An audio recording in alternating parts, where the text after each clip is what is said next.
Wendell Phipps here. I have the head coach, Patrick Curry, and one of the basketball players, Anthony Berry, after we just got a win over Elizabeth City State University, 83-79.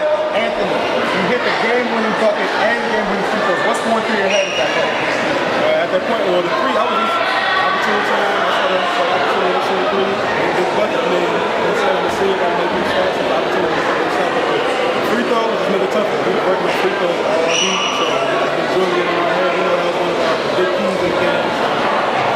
That was just being a big deal. Coach Berry, there's a timeout call with about a minute and a half left. What are you telling your players? Resilience. Stay solid. We just kept playing hard tonight. It's one of the bigger wins we've had since I've been here. But Anthony was a senior. Anthony, Jawan Lockhart, 21 points on a rough shooting night. Lee Manley, our seniors showed up. They've been here before. They experienced it. Big win for us, 3-1. We're very excited. What is the season looking out for you guys? Sitting at 3-1 now, many games to play. We got 24 days left. So one game at a time. Just keep working. Thanks. Make sure you tune in to our next home game where the men will be playing on Wednesday at 7 p.m. where they play against Ohio Valley. See you later.